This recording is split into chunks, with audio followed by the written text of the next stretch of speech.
Mes chers amis, bienvenue dans un nouvel épisode de Monter et Descendre.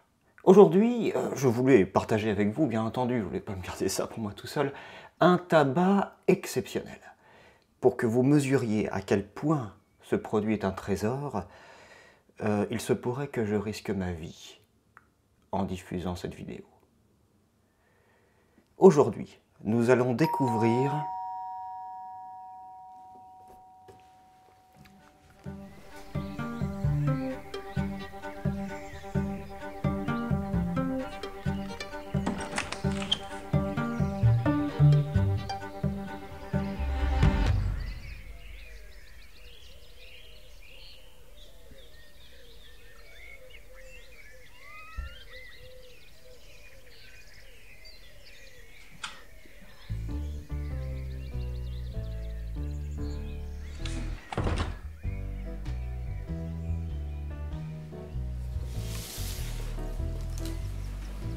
Tout a commencé il y a quelques semaines, lorsqu'un ami m'appelle pour me dire « Écoute Simon, il y a une occasion absolument exceptionnelle à saisir, c'est un investissement à faire, un investissement pour le patrimoine culturel mondial.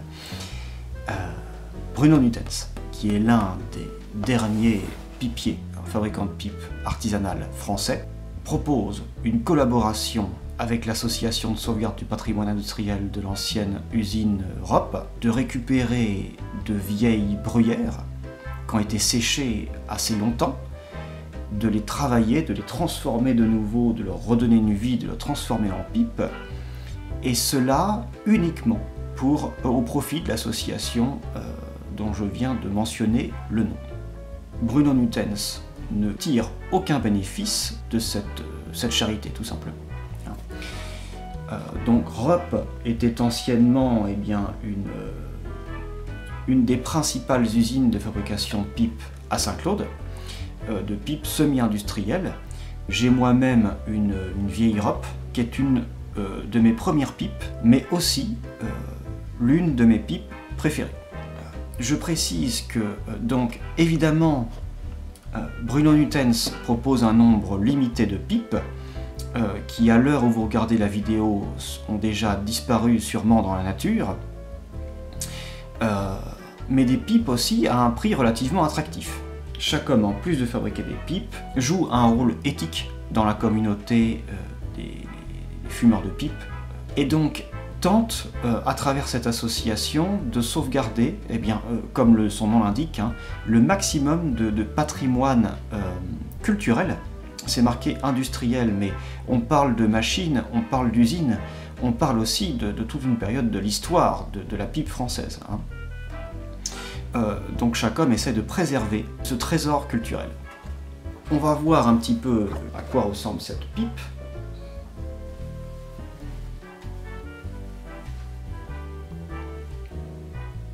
D'accord. Oui, donc en effet, c'est une belle pipe, on va l'analyser ensemble. Donc on peut voir, juste ici, vous voyez, on peut lire assez distinctement, on peut voir ROP ASPI, donc c'est le nom de l'association, Association de sauvegarde du patrimoine industriel, ROP Charity, by Bruno Nutens, numéro 24. Donc la première chose que j'observe, c'est que l'intérieur du foyer est recouvert d'une sorte de faux culots. Alors je ne suis pas accoutumé aux pipes, à la tradition moderne de fabrication des pipes, puisque beaucoup des pipes qui sont mes compagnes, ce sont des pipes anciennes que j'ai restaurées. Je remarque que la bruyère est teinte. Alors on peut observer que la lentille a été ouverte, la pipe semble assez légère. On va regarder un petit peu ce qui se passe à l'intérieur. Voilà. On a un long floc. On a un long floc qui est ouvert. Donc, voilà. Comme cela doit être fait traditionnellement, le floc est ouvert en V. Il y a un chanfrein. De la même façon qu'il y a un chanfrein au niveau de la lentille.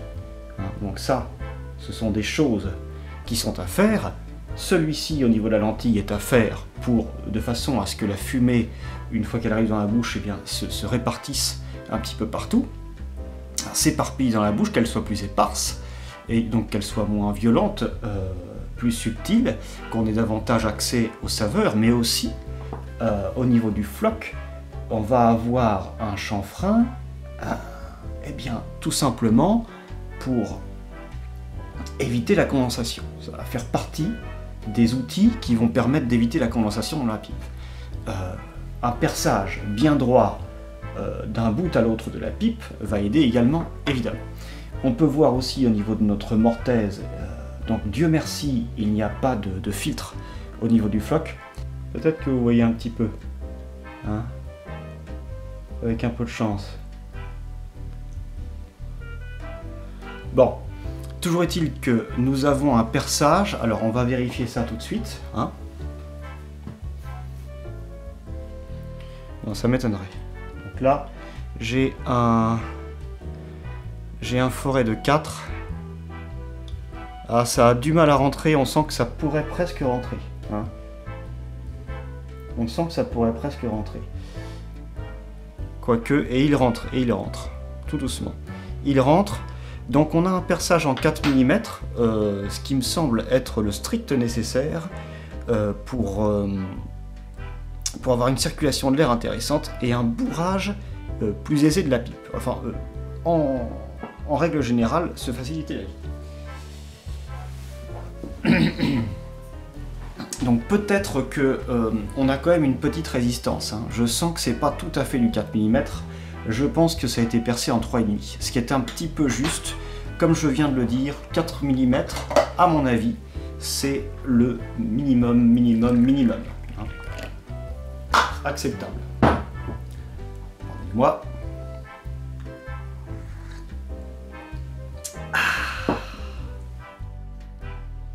Mais donc, permettez-moi de revenir sur un point.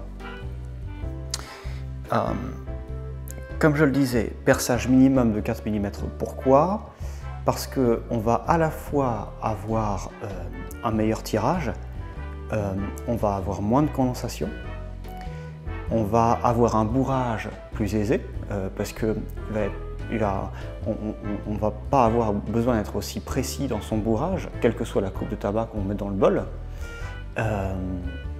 Et vous n'avez pas, alors contrairement à ce qu'on pourrait croire, vous n'avez pas à vous soucier des morceaux de tabac qui tombent dans la bouche. Étrangement, j'ai eu plus de problèmes à ce niveau avec de petits perçages qu'avec de gros perçages. Alors je ne dis pas que ça n'arrive pas et que ça ne peut pas arriver, mais ça va arriver moins fréquemment. Donc je parle beaucoup du perçage de la tige. J'aimerais aussi aborder le thème du perçage du tuyau.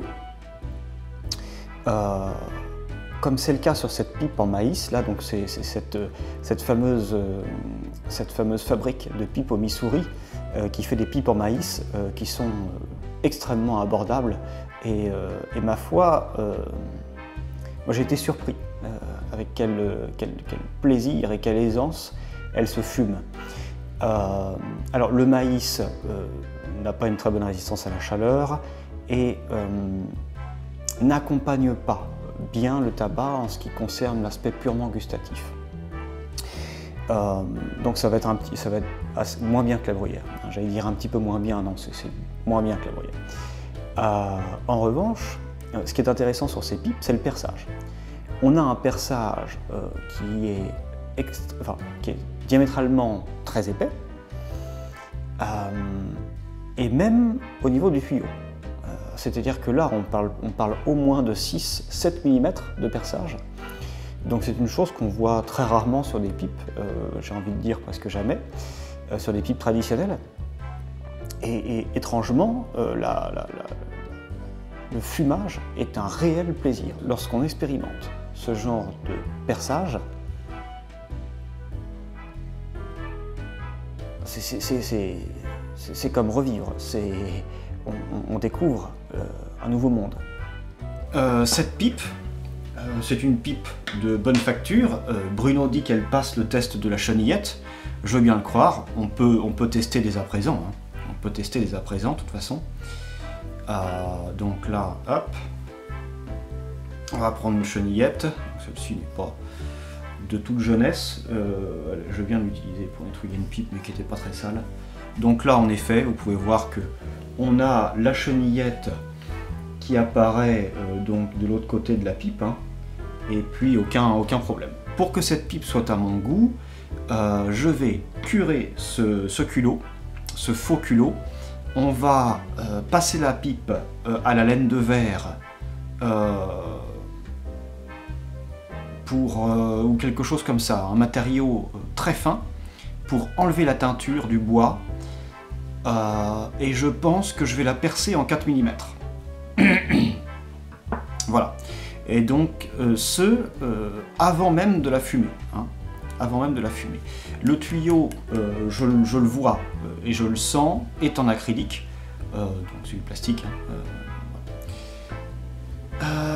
et donc, puisque je me lance dans une toute petite restauration de cette pipe, ou du moins je continue la restauration que Bruno avait commencé, je voudrais vous présenter 2 autres acquisitions récentes que j'ai faites. Donc là, en l'occurrence, je suis plus accoutumé à ce genre d'acquisition. Ce sont des pipes que j'ai achetées dans des brocantes. Alors, c'est des pipes que j'achète généralement par lot. Là, j'ai eu la chance d'en trouver 2 dans des états quasiment neufs. Alors, ce genre d'intervention, j'ai toujours du mal à résister lorsque je vois une pipe dans une brocante, parce que on sait que ce sont des objets qui n'intéressent presque plus personne. Des objets qui reflètent également une période de l'histoire particulièrement noble, une période durant laquelle eh bien, l'objet n'était pas simplement une matière à usage unique, c'était un prolongement du corps. On avait un couteau dans la poche, on avait une pipe à la bouche, c'était un objet porté dans son cœur. Et chacune de ces pipes qui sont là dans le froid, dans des entrepôts ou chez des personnes qui ne les entretiennent pas très bien, ou des petits jeunes qui vont s'amuser à fumer des herbes là-dedans, tous ces objets, moi j'ai envie de les sauver. Et je considère que les prendre, c'est les sauver. Et c'est aussi sauver un patrimoine. Donc cette pipe, c'est une Bottchoquin, c'est une super mat. Je peux voir au dos Saint-Claude France 1650, tabac Jeanne d'Arc, Rouen. Donc il s'agit du vendeur, du revendeur, hein, l'intermédiaire entre l'usine et l'acheteur, qui a, après qu'il ait récupéré cette pipe, retapé son nom. On peut voir que ça a été tapé à la main, puisque le A de Jeanne est légèrement décalé, et donc Jeanne d'Arc fait sûrement référence à la place Jeanne d'Arc, qui est une place principale à Rouen, connue également historiquement. Alors, que nous dit cette pipe? On voit que le tuyau, j'arrive pas trop à savoir, je pense que c'est de l'ébonite. Il n'est pas en très bon état, mais il n'y a pas de trace de dents, ce qui est assez rare, ou très peu. On peut en voir un tout petit peu ici, mais c'est vraiment minime. Au niveau du foyer, on peut voir que la pipe a déjà été fumée, on a quelques traces de combustion, et des dépôts, ce qui semble être un petit dépôt de tabac. Donc on a un début de culot, mais on voit que la pipe est quasiment neuve et qu'elle a été fumée peut-être 1, 2, 3 fois, maximum. On peut voir au niveau de la teinture du bois que notre Bruno Nutens a une forme un peu plus trapue. Donc, en démontant cette pipe, on va vite voir qu'il y a un filtre. Je vais vous expliquer un petit peu pourquoi la première chose à faire, c'est de les jeter à la poubelle, et pourquoi ils existent. On mettait ça avant entre le tuyau et la tige pour non seulement filtrer les morceaux de tabac qui pouvaient s'engouffrer jusqu'à votre bouche, mais aussi pour filtrer, soi-disant, un petit peu, eh bien, quelques particules de fumée, les plus grosses, de façon à ce que vous ayez des particules plus fines et que vous soyez en meilleure santé. Alors, la première chose à savoir à propos des filtres, c'est que ce qu'on veut absolument éviter, ce sont les particules fines, parce que plus fines sont les particules, et plus profondément elles vont atteindre les poumons. Les grosses particules vont être filtrées naturellement par le nez et vont piéger également de petites particules. Ce filtre-là est complètement contre-productif, il va créer de la condensation, il ne va pas filtrer les morceaux de tabac, et c'est une chose en plus qu'il va falloir entretenir. Donc on va le retirer, on n'en a pas besoin. On va regarder un petit peu quel genre de perçage on a sur cette pipe. Donc on peut observer ici, alors encore une fois, ça va être quasiment impossible pour vous de voir, mais parce que le perçage évidemment qui se trouve ici, c'est le perçage pour le floc. Hein. On va avoir un perçage plus petit, plus bas. Là, moi qui vois un petit peu mieux que vous ne pouvez le faire à l'heure actuelle, je peux vous dire qu'il s'agit de 3 mm à peu près. D'ailleurs, on va le vérifier tout de suite. Enfin, on va ou on ne va pas parce que je ne sais pas si j'ai une mèche de 3 mm qui est suffisamment longue. Là, on a une tige de taille et je ne pense pas être équipé. Ah, attendez.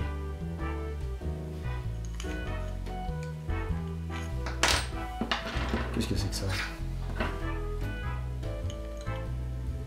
Ah, c'est bien ce qui me semble. Donc c'est peut-être du 3,5. Pour cette pipe, eh bien c'est pareil, je voudrais éventuellement passer, puisqu'on va utiliser un petit peu de laine de verre, la passer sur le pourtour de la pipe, repercer la tige.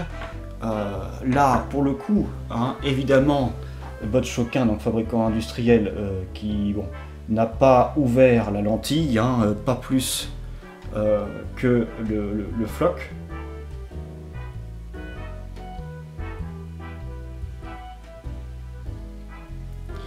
Voilà. Hein.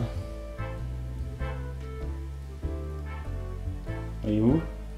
Donc on peut voir un petit peu ces reflets verdâtres qui sont propres à l'ébonite. L'acrylique, comme vous pouvez le constater à côté, hein, va être beaucoup plus noir. Hein. Bon, là.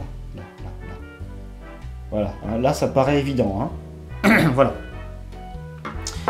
Et puis, donc voilà, on va faire tout ça. Puisqu'on est dans les restaurations, c'est une bien belle pipe, hein,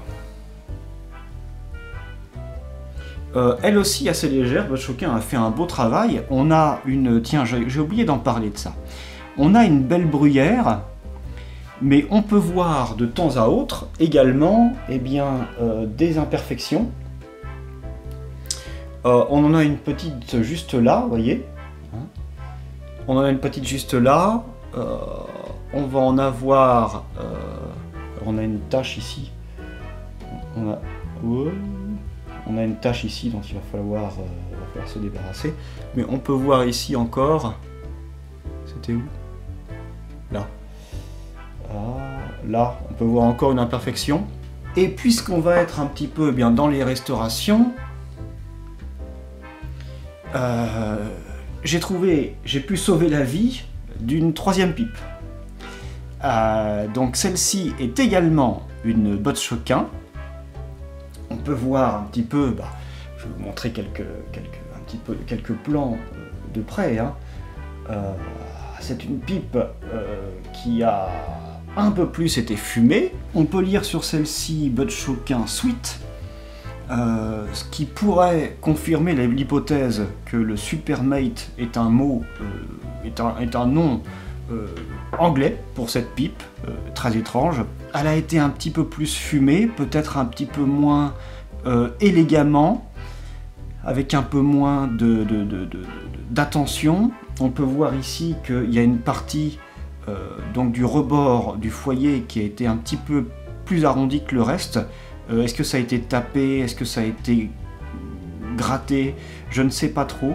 J'ai l'impression que les bords au-dessus du foyer sont un petit peu en biais comme ça. C'est pas parfaitement droit. On a un gros défaut ici, hein. une grosse, donc c'est de la résine, hein. On a, la bruyère, en fait, c'est pas une racine, c'est pas non plus le tronc, c'est entre les deux. C'est un genre de bulbe qui est plein de nœuds. Et donc ces nœuds vont donner toutes ces belles nuances au bois d'une pipe. Bon, c'est pas pour ça qu'on a choisi la bruyère, hein. C'est avant tout parce que c'est un bois qui est assez résistant à la chaleur et qui ne va pas influencer de façon négative le fumage d'une pipe. Ça va vous accompagner au contraire, hein. Et la bruyère a une personnalité. C'est un bois qui a une personnalité. Et donc, on va avoir des flammes, on va avoir des yeux de perdrix qui sont des nœuds, tout simplement, hein. Donc c'est bourré de nœuds, et alors lorsqu'on découpe un bloc de bruyère, on ne peut pas savoir si on va avoir une bonne bruyère ou pas. Et donc, des fois, c'est même au dernier moment, lorsqu'on termine une pipe, enfin, ou presque, qu'on va s'apercevoir qu'il y a des défauts qu'on ne peut pas contourner, on est obligé de mettre de la résine, qu'on mélange un petit peu de la sciure de bois pour donner une couleur. Alors là, le travail n'est pas très fin, d'autant plus que c'est un gros trou. Mais bon, ça fait partie de l'histoire de ces pipes, hein. Vous voyez, ils ont leurs défauts. Elles ont leurs défauts, pardon. Donc là, je disais Bottchoquin Suite, c'est marqué de l'autre côté Saint-Claude 1702, hein. Et puis juste en bas, ici, on peut lire H le Grand Rouen. Donc là encore une fois, il s'agit d'un revendeur. On a une petite bague qui, je pense, est en laiton. Bottchoquin, bon, c'est gravé sur tous les tuyaux de leur pipe. Un tuyau, encore une fois, qui semble... Ah, j'ai un doute. J'ai un doute. Je pense que c'est de l'acrylique. Je pense que c'est de l'acrylique, ouais. On peut voir quelques traces dedans, pas méchantes, pas profondes, ce qui est assez rare. Encore une fois, une lentille qui n'est pas ouverte. On va, en parlant d'ouvrir, on va ouvrir la pipe pour découvrir un gros floc avec un chanfrein et encore une fois, eh bien, un filtre. Alors, ces deux-là se ressemblent parce que ce sont des Bottchoquins qui ont été faits à peu près à la même période, mais il faut savoir qu'il y en a tout un tas de sortes. Ah, celui-ci, j'arrive pas. Oh, il est bien coincé. Ah ouais. Il va me falloir une pince pour le retirer. Avec des formes différentes. Voilà. Donc, je vais me saisir d'une pince tout à l'heure. On va continuer un petit peu l'observation. Il y a une tache ici sur le tuyau. Je ne sais pas si c'est un genre de colle ou quoi que ce soit.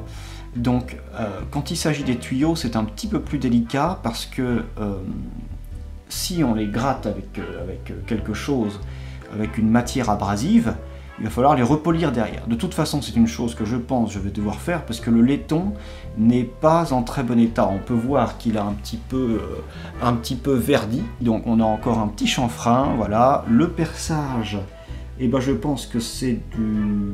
Alors là, je parierais sur du 3, si ce n'est du 2,5. Voilà. La pipe a également été fumée. Voilà. Ça a l'air de sentir le tabac, ça sent un genre d'Amsterdamer, mais bon, c'est vieux, c'est sec. Voilà. Donc, on va restaurer toutes ces pipes.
Comme vous pouvez le voir, j'ai choisi de retirer la teinture sur cette pipe.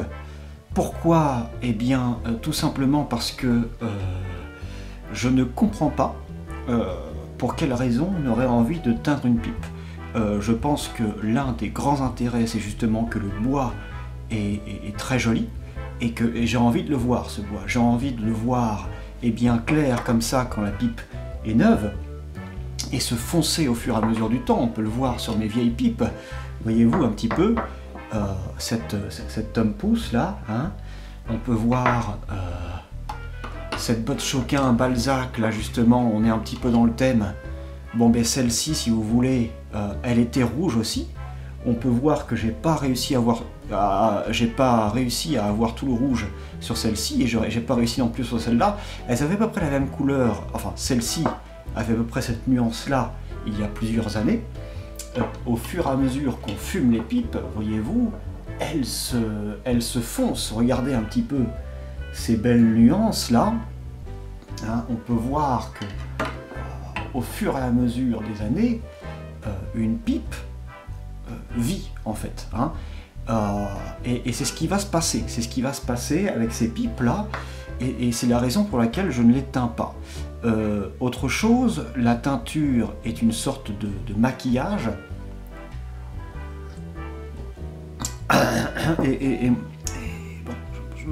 Bon, je suis plutôt pour affronter la vérité. Si la pipe a des défauts, eh bien, écoutez, soit on ne la vend pas, soit on la vend moins cher, soit enfin en tout cas on assume les choses jusqu'au bout. Mais là on peut voir que je préfère largement cette pipe avec un bois qui n'est pas teint, qui est naturel. Donc on va passer à l'étape suivante, je vais percer mes pipes. Hein. Ensuite on nettoiera les tuyaux, ils sont pas bien nettoyés, mais c'est pas grave. Pour l'instant on va percer les pipes. Alors, on va commencer par la rope, et alors vous voyez, j'emprunte les grands moyens. Pour la rope, en fait, j'ai pas peur de percer de travers, parce que à très peu de choses près, je pourrais presque la percer à la main. À très peu de choses près, on a le bon perçage. On a quasiment 4 mm. Mais ce qu'il faut faire en fait, idéalement, c'est de percer, moi j'ai l'habitude de le faire, mais quand on n'a pas l'habitude de percer les pipes à la main et de suivre le perçage du fabricant. Hein. Mais on va voir un petit peu plus tard, j'ai pu observer sur ces pipes-là, que le perçage est de travers. Donc pour celle-ci, ça va être facile à rectifier, pour celle-là, on va s'amuser, comme vous pouvez l'imaginer. Donc pour la robe, c'est pas un problème, Bruno Nutens sait très bien ce qu'il fait, donc on va y aller tout doucement. Comme vous pouvez le voir, en fait, je tiens à peine ma pipe, et je vais laisser la mèche guider la pipe. Vous pouvez voir que ça tourne un petit peu. On va aller tout doucement, et ce qu'on ne veut pas non plus, quand on va trop vite, on peut aller trop loin et traverser la pipe. Demandez-moi comment je le sais. Donc là, j'ai besoin de... Je vous montre un petit peu comment ça se passe, mais j'ai besoin de voir aussi un petit peu ce qui se passe. Excusez-moi. C'est quand même un moment important.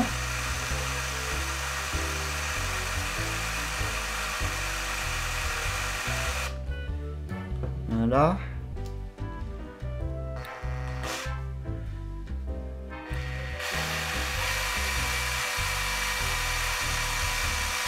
Et là, j'observe, parce que je vois ma mèche, vous la voyez là, je vois ma mèche de l'autre côté. Hein. Donc là, on va pouvoir commencer à faire demi-tour. Je continue à percer, je tire. On va tout doucement. Voilà. Voyez-vous, il n'y a pas beaucoup de matière qui part. Voilà, on est très bien. Donc là, cette pipe, je sais qu'elle est percée en 4 mm.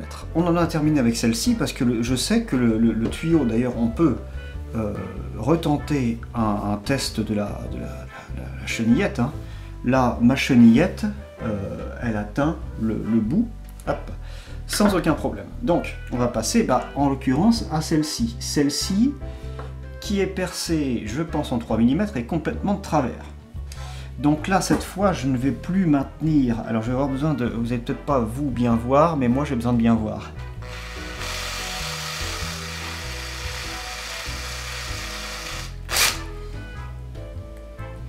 Voilà.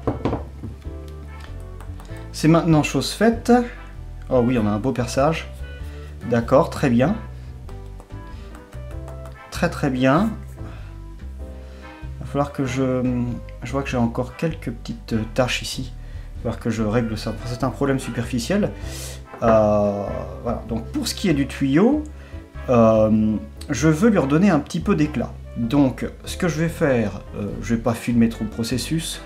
Je vais le passer à l'eau claire, le polir un petit peu, et puis ensuite le laisser sécher et mettre de l'huile et frotter fort avec un chiffon qui va le polir de façon un petit peu plus fine encore. Voilà, donc c'est maintenant chose faite, voyez-vous, on a un petit peu plus d'éclat. Là, on va pouvoir refaire tout doucement à la main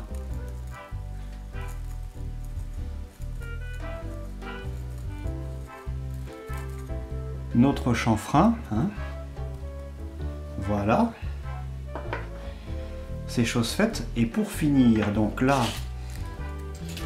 on va prendre des petites limes, hein. Ce que je voudrais faire, eh bien, c'est ouvrir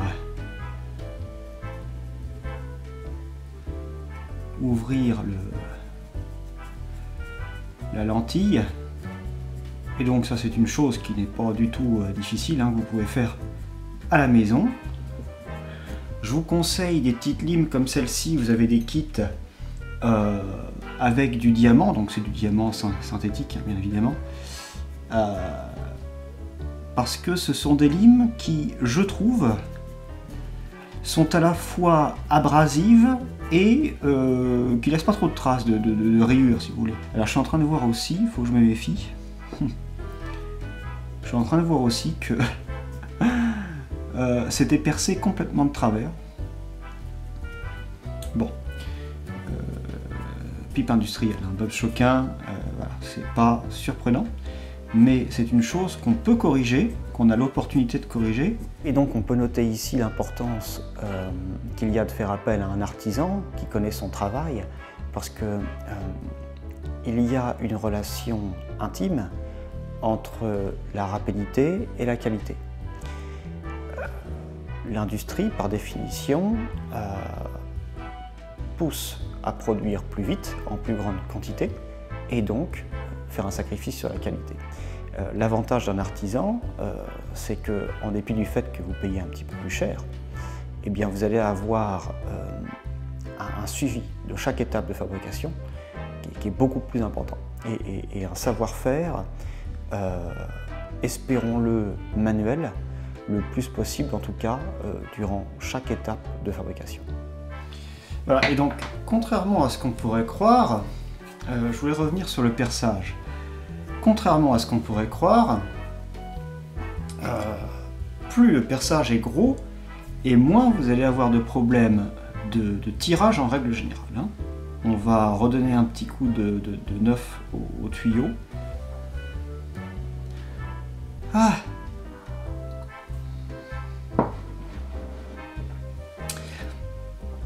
Voyez-vous, il y a encore quelques traces de dents partielles, mais je ne voulais pas non plus tout enlever, dans la mesure où on perd quand même pas mal de matière sinon, hein.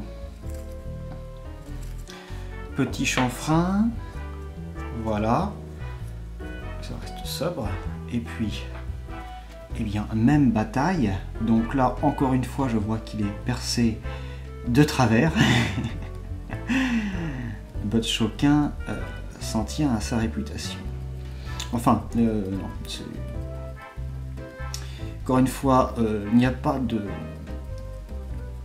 Je n'ai rien pour ou contre certains fabricants industriels de pipes, si ce n'est eh bien, tout simplement leur nature industrielle, qui a ses avantages, qui est évidemment l'avantage de proposer des produits à un prix beaucoup plus attractif. Mais sur ce prix attractif, évidemment, eh bien, il y a des compromis à faire. C'est un exercice, je trouve, assez méditatif. Toutes les tâches répétitives sont, à mon avis, des tâches qui poussent à une certaine réflexion, à un certain retour sur soi, de la même façon que fumer la pipe le fait. Et donc, je pense qu'il est intéressant de faire ça. Ça vous apprend à... Alors, le fait de personnaliser un objet comme ça va vous en rapprocher. C'est-à-dire que vous allez créer un lien dès le départ avec cet objet. Vous l'avez modifié, il est un petit peu plus à vous. Il y a une partie de votre travail aussi dans cet objet. Et ça, c'est beau. Ça, c'est beau. Donc là, ce qu'on va faire dès à présent, on va regarder le perçage. Perçage en 3 mm, mais je crois que je n'ai pas de mèche. Ah si, tout juste, tout juste. Alors c'est parti.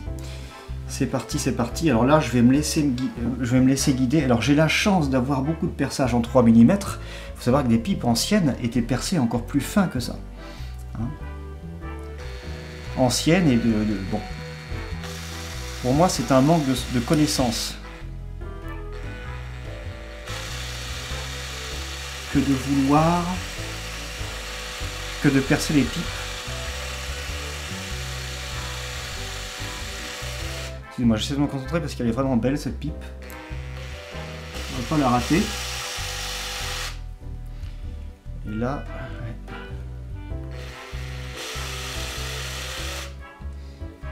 il faut être attentif.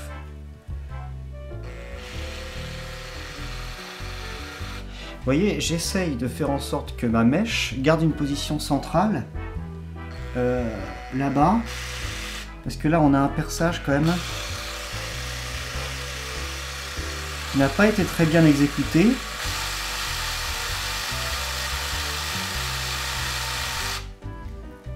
Que je voudrais rattraper.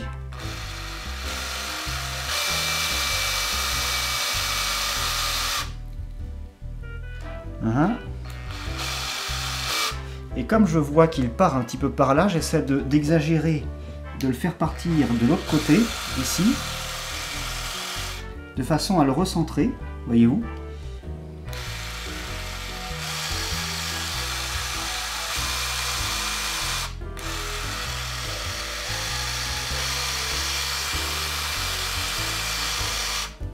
Là, on devrait vraiment pas être loin. On devrait vraiment pas être loin là.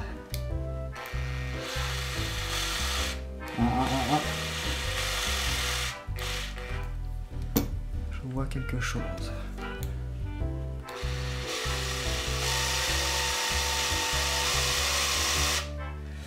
Ok, très bien.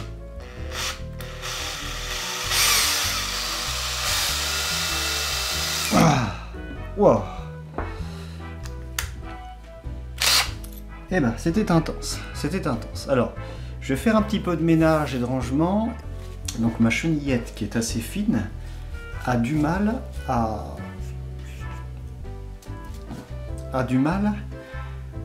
traverser tout le tuyau.